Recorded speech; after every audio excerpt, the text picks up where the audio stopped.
You're gonna play like futures or No. women's open? Like Women's Open, UTR, some prize money. I remember that you once entered Women's Open Clay Court Nationals. Yes. You entered it and won it I won singles and doubles. without even having practice Yeah. or having done anything. Yeah. That's why So, when I say you like top 100 caliber, I believe that. I believe so too. I really I'm do. telling you, Emma. Like, Maybe I don't look as pretty like playing because my form, like, and Well, I can like in my feet, but I'm first like, a of good all, player in the court. you stop training. That's a big thing. Like when players stop training, the level goes down. Not really the strokes, they look the same, but you know what goes down is like the footwork and the speed. But speaking of footwork, remember the last video we did? High level training. Yes. We train hard. Yes.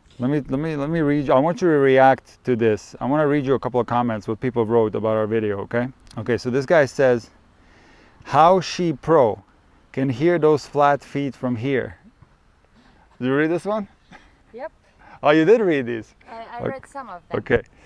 She's pro, question mark. Are you kidding me? She moves like an old lady. That's mean. It's true. That's me. That's not true. She looks pretty slow twitch for a pro.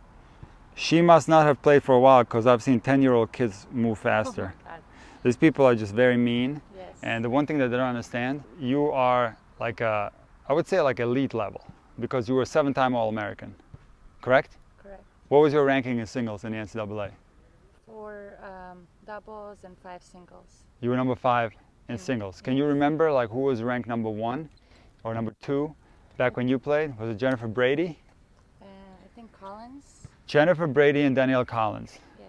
And you played against them, right? Played against both of them. I lost, but like very close matches. Very close matches. And you told me you beat Danielle Collins in practice, didn't you? Yes, and yeah, played. I also practiced with Panetta, Yes. with Schiavone. Well, I know you them beat in like practice. beat Donna Vekic, didn't My you? last tournament before coming to college, I beat Donna Vekic in Croatia at the finals of a 10,000. Yeah, exactly. So Like we're, 4 and 3, yeah. so what people don't understand is that the level that you have, the level is absolutely insane. But what they're seeing is like obviously you're not at the same level fitness-wise. Like your footwork is not at the same speed. But the great thing is that all it takes is you to start training again at that level with high intensity, and if you're planning to play tournaments, you'll get it right back. Yeah. Because you didn't lose it. It's just a matter of doing it again. Yeah, I mean, I don't think I was ever a fast player. I was very good at anticipating. Well, So, but now, like, not being in shape, yes, I definitely do look slower, but yeah. you know what it is sometimes? It's not always about being the fastest player, but having the willingness to fight and get Yes. balls. Yes. That's something that's completely different because Yeah. I'm extremely slow. Yeah. Like I'm maybe one of the slowest guys you see that play tennis Division 1 at a high level. But I have like this fight inside me that I try to get every ball. And I do get to a lot of balls that people wouldn't think that I get to. Yeah. I mean, it looks ugly when I do, but I try to fight. And also there's a difference between like speed and actual footwork. Those two things are completely different. Yeah. And I feel like you have good footwork. I feel like I have pretty good footwork even though I'm slower. But one more thing I wanted to say about people that like will insult me, and I get insulted to the point where you can't even imagine about my game and everything, and you got like a couple of bad comments. And what it is with people, they're so used to watching Nadal and Alcaraz, and they're watching Djokovic, they're watching Medvedev, these people on TV, they're watching Barty or Osaka, and they're watching the absolute highest level, the absolute best possible way there is to play tennis.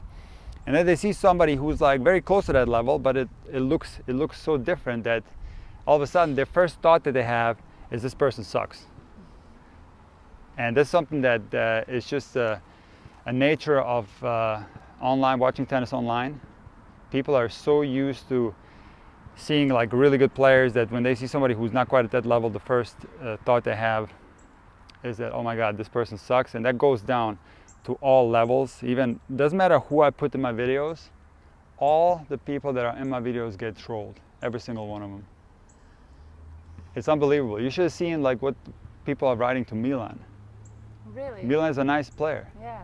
They're calling him like he's a 4-0, he's a 4-5, he can't play tennis at all. I want to see who is writing these comments. It's sad, but that's just the nature, it's just the nature of the internet. But you know, I don't know how you are, but to me, if somebody tells me, oh Nick, you're great, you're such a fantastic player, like it's nice to hear that, but I don't really gain the motivation from that. But when somebody tells me, Nick, like this one guy said, Nick, you're a 4, he told me, Nick, you're a 4.0 on your best day.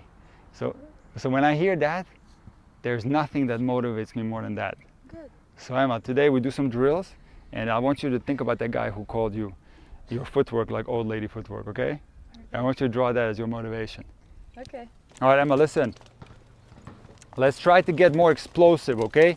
It's about being ready, having the intensity to go, but then as soon as you see the ball, you explode on it, okay? So here, I'm gonna hold these balls. You don't know which one's gonna come. As soon as you see it come out of my hand, you react, okay? While you're waiting, though, stay on your toes a little bit. Keep the intensity up. Good work. Keep the intensity up. Go, go, go, go. Nice get. Good. Eyes on the balls. How you liking the head racket? Better in your Babolat? Yes. I'm very sad that you left the Babolat family. I love head. Come, come, come. God. If you can try to avoid the slice and try to give yourself the intention to always do topspin, it's going to make you move faster. Come, come, come. Ay. Yes, there you go. Step needs to be fast. That is the key. It's all about the first step. It's all about that first step, being explosive. And you know how you improve your first step? By readiness, okay? Keep your body as ready as possible. Like a sprinter waiting for that gun to go off when they're in the blocks. Come, come, come. Ay. All right, you got it there. Nice. So when you're running to these balls, Yeah. right? You're here. Yeah, So I'm running straight, right? yeah. But then I'm hitting like this. So how do I You're run talking about that. fast, and also when do I switch to turn, you know, like I get what you mean. So, what would you recommend? well, what I think the most natural way to do it is in the following way. Let's put this in the context of actual point.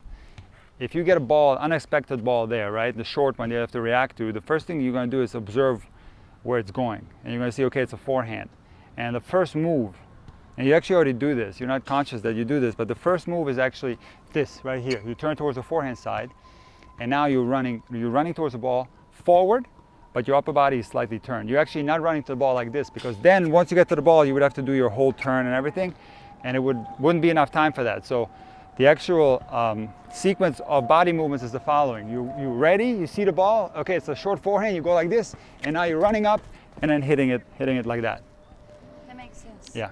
You see, I don't even know that I do it naturally. I'm guarantee you do it this way. Come, come. There it is, best one so far.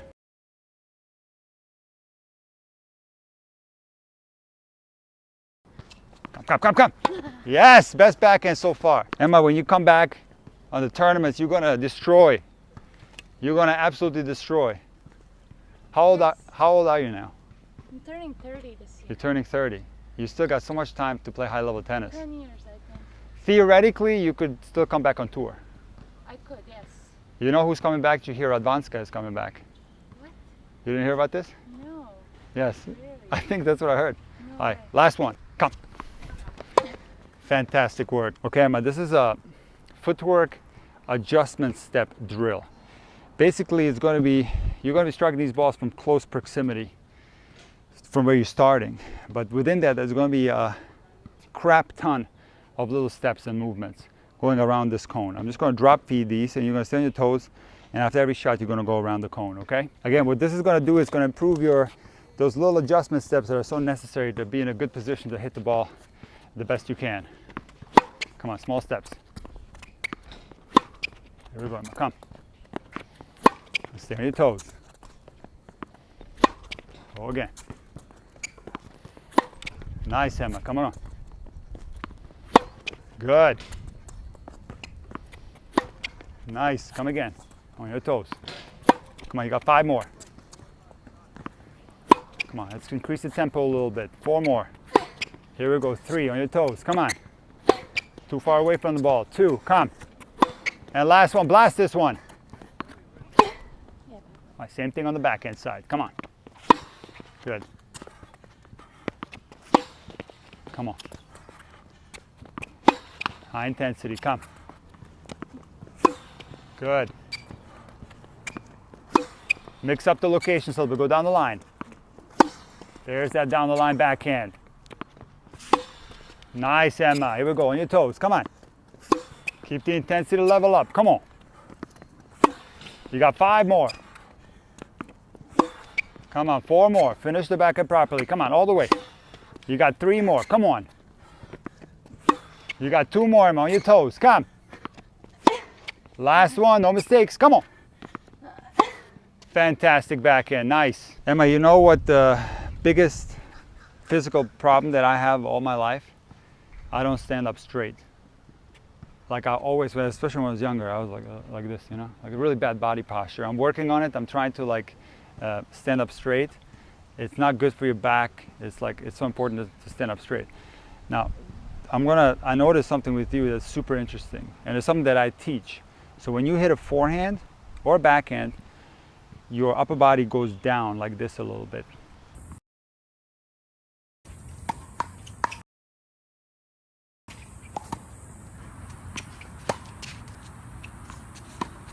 And that's actually good. If you watch like the best forehands in the world, best backhands in the world, the actual loading, it's not like they bend the knees and the body straight like this. They actually do go down a little bit this way if you watch carefully, especially if they do an open stance. Like the upper body slightly goes down, so it creates this V formation between the outside leg and the torso. And you do a really good job. If you ever watch yourself play, like the way you're loading on your forehand, you're like this. You know? So that's... Actually, I know, but don't you think I'm too much? Well, I was about to get to that, because while that part is good, now that you like stop playing, I do feel like on lower balls, you're relying a little too much on that and not bending. I do the same thing. It's because like you know, it's from teaching too. When you're teaching, you don't want to exert too much energy. So when you get a low ball, you play it like this, you know? Yeah. Because it takes a lot of effort to bend down. So I do think that you're at an advantage when you hit your regular forehands, but you're a little bit at a disadvantage when you get a ball that's below your waist, where you're a little bit bending like this instead of bending like this, getting down with your legs. On low balls, you should really focus on lunging and don't rely on the easy way out, which is just kind of like bending like this. So here's what I'm going to do. This is one of my favorite drills, Emma. I'm going to give you lateral balls, side to side, forehand, backhand, and these balls are going to be extremely low.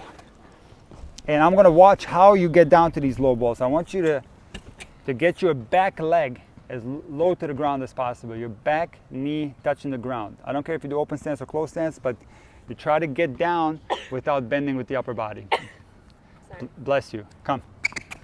Okay, down more. Wait. I know you hate it. This is why I noticed there's a little bit of a weakness. Come on, get down. Lower. Come on, back knee touching the ground. Lower, Emma, down. Come on, down lower. Come on, lower. I don't like it, lower. Come on, I want the knee touching the ground. Come on, down. Lower.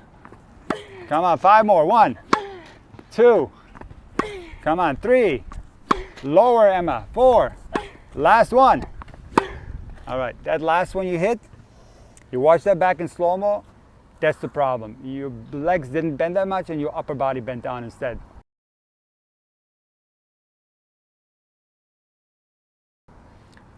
The other ones were... You're not supposed to sit. You're not the coach now. You're a player, Emma. Yeah, the last one was not good. There was a couple of good ones before that, though. Let's do one more round, okay? You actually want me to touch? I can't. I physically can't. Try as much as you can. I know it's hard, and you don't necessarily have to do it like that in a real... Maybe it slower. I will. I'm going to reduce the frequency a little bit, but while this might not come up in reality, you don't have to touch the knee to the ground. It's a little bit unnatural, that movement, especially when the ball is not low enough for that. But in the purpose of what we're trying to do in this drill, I want you to exaggerate a little bit and get as low as you can, okay? Perfect. Come on, Emma, down. That's it. That's it. Last one. Fantastic work, Emma. Nice job. You see I'm doing open stance? Yeah, it's fine. And I'm doing closed stance, so every time this leg is back. It's okay, Emma. It's all right. Fine? Yeah, it's fine. Don't worry about that. It's the natural way to do it. Okay, here we go, Emma. Now, you're gonna play a low ball on the run this time. It's a little bit trickier. So you're gonna move up. A lot of times when people like shank the ball, they give you a super low slice. You can't really play from the baseline. You have to move up to it and then bend. This is very tricky. Sometimes you have to even transition through. You don't have time to stop. So we're gonna try it out, okay? It's gonna be forehands, moving forward and bending as low as you can. Here we go. Okay, here we go. That's what I said. You sometimes have to transition through. Nice work. Back up and again. Come on. Nice. So you worked your hands there. Get a little bit lower, Emma. Come on. Down. Good job. And again, come on. You got 3 more, Emma. 3 more. Here we go. Come. All right. Can you go up the line? Let me see it. Come on. There it is. A match point, Emma. Get it as low as you can. Come on. Yes. You got great hands. You're lifting those balls up so nicely. Yeah. With your forehand, because I studied WTA forehands to the like super depth. And what you have on your forehand is something that's very rare. Now more players have it. Look at like Leila Fernandez or Emma Raducanu, but generally when like, let's say Serena, Azarenka, Sharapova, Sabalenka, Pliskova, when they hit a forehand, like their racket comes through like this a little bit. Yeah. But then when you watch ATP, the racket goes up this way like this. And very few WTA players have this. But when you look at your racket here, let me have your racket. When you look at your forehand in slow-mo, your racket goes like this every time. So you're actually able to put heavy topspin on the forehand.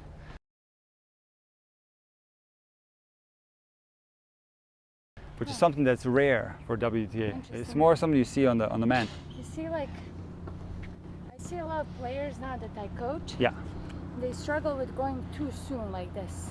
They're rolling the wrist too much, or Yeah, like this, rolling the wrist. Yeah, look, anytime you try to roll the wrist, like for example there, where you did just there, that's where you can roll the wrist because you're in an emergency situation. But you really have a difficult time creating power that way, and anytime you use the arm or the wrist in isolation, the body doesn't really help out that much. Yeah. So it's something that can work in some circumstances, but generally speaking, no. You don't want to do that. You hit the ball too thin because it's a lot weaker that way. Your stroke is going to be shorter, less range of motion, and you're actually going to lose a lot of power. And a lot of kids who are trying to do that, you know, going like this, like just rolling and turning the doorknob or whatever you might call it, they leave the ball short and it's very thin, very spinny, but no like penetration to it. Zero. Yeah. Okay, I have to. The girl that's playing like completely Western grip. You still have her. Yes, she's good. Like she's winning tournaments. But the grip is so bad. So I told him one more tournament and stop. Yeah. And I'm gonna teach her semi-Western. Is she having trouble with the Western?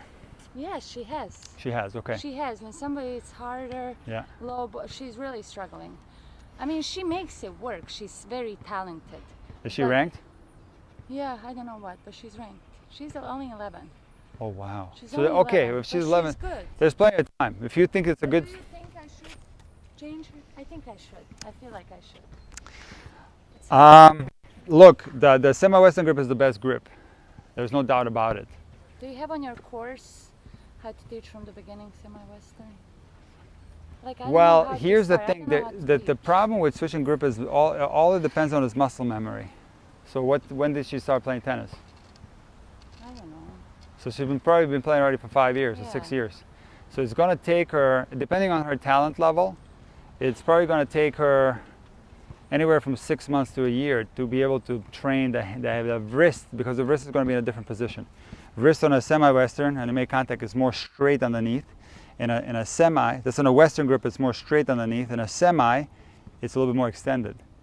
So what's going to happen now, most likely, is that when you switch her to semi-Western, there's muscle memory in the wrist. The wrist is going to be straight at contact. She's not going to be aware of that. Racket face is going to be open.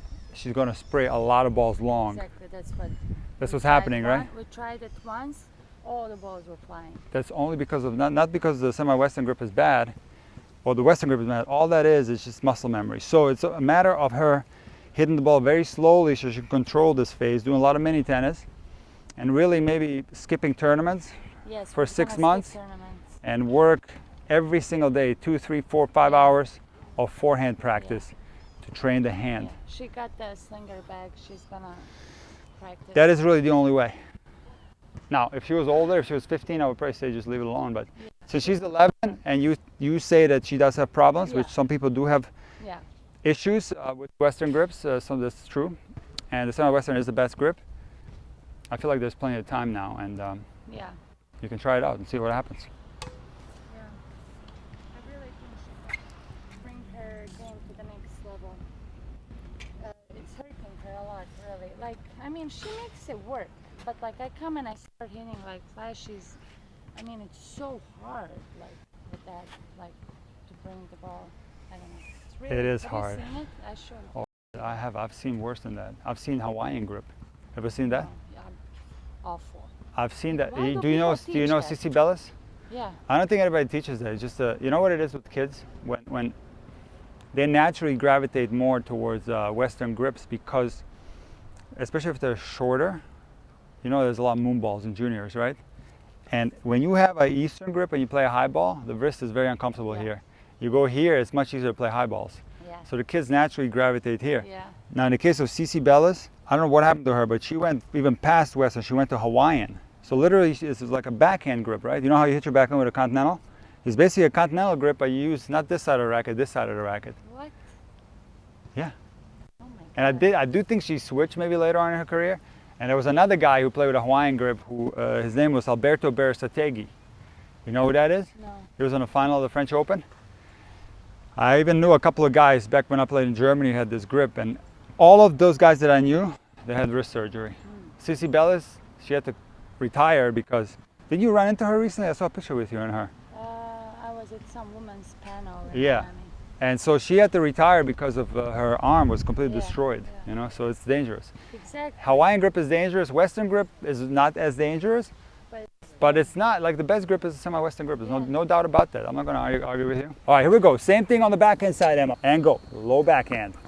In transition. Good work. Come on, bend as low as you can. Come on, get down to the ball. No slices allowed. Here we go. Come on, Emma. You got 3 more. Come on, bend as low as you can. That was out. Come on, no mistakes. Come on, bend lower. That was out again. You need 2 more. Come on, down. Out again. One more time in the court. Come on. Now, low ball, in transition, alternate forehand, backhand. Move that ball real quick. All right, ready? Come on, high intensity. Go. Good. Back to the middle of the baseline and go. Backhand. Come, come. No slicing, no one hand allowed. Come on, 2 hands on the racket. Come. Here we go. You got 3 more. Good. 2 more. Come on, Emma. Push yourself. High intensity. Good. Last one. Let me see you get down on the backhand. Very nice. Good job. Emma, another thing that like players lose as they stop training with high intensity is recovery to the middle. You know what I'm talking about? Yes. Like just as you're kind of slower than usual getting out of the blocks, you're slower than usual recovering back to the middle. So with this drill, it's one of my favorite drills. I'm going to give you a forehand here. You're going to hit it from this position right here, lateral. Come back to the middle. You're going to touch the middle line with your left foot. You come back and hit another forehand.